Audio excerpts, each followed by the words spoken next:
Okay, let's just dive right in. What if I told you that an ancient piece of scripture actually holds the key to, well, literally rewiring your brain?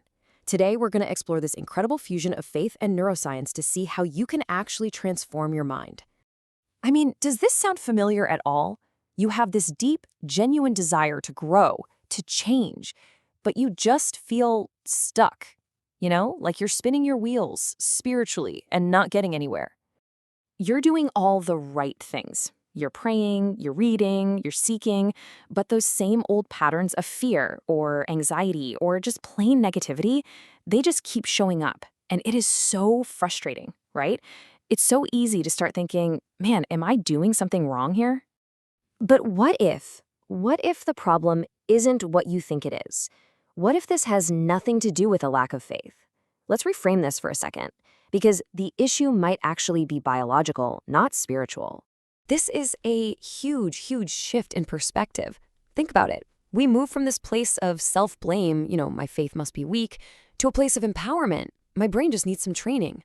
Realizing this one thing can honestly change everything. So here's the crucial point. Your spirit might be totally renewed, but you could still be operating with what we'll call an old brain.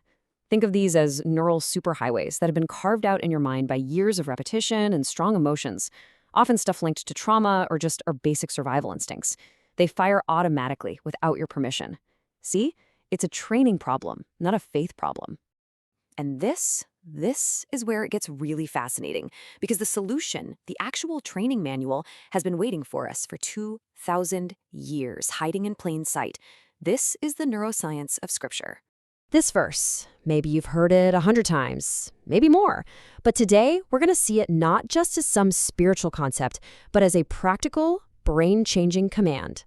We take captive every thought. I mean, listen to that phrasing. That is not a gentle suggestion, is it?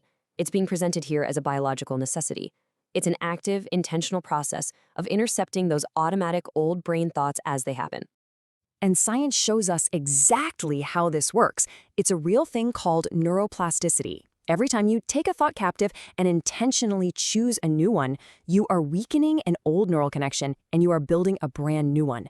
You are literally, physically reorganizing your brain. How cool is that? Okay, so we've got the what and the why. But what about the how? How do you actually do this in the middle of a stressful day when everything's going crazy? Let's get practical. It's a simple 3-step process. First, you interrupt. You have to catch that automatic thought in the act. Just become aware of it. Second, you challenge it. You have to ask yourself, wait, is this thought actually true? Or is this a lie from the old brain?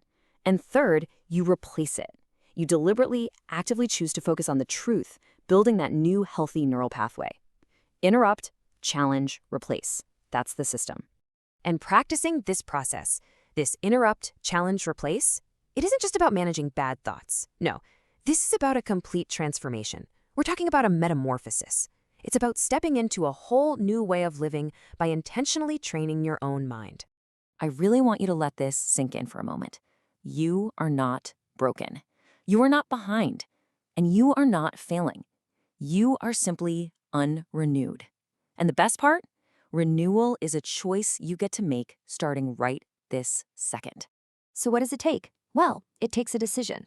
The reality is only a really small fraction of people actively engage in this kind of mental work. We're talking about 1%. Now, being in the 1% isn't about being better than anyone else. Not at all. It's about being among those who decide to take radical responsibility for their inner world. It's choosing to stop being a victim of your automatic thoughts and to start actively training your mind for life and for peace. Renewal is your choice. So let's end with this question. Is your mind a battlefield or a garden? The power to decide is in your hands. And it starts with the very next thought you take captive. So what's one battlefield, just one area, that you'll start turning into a garden today?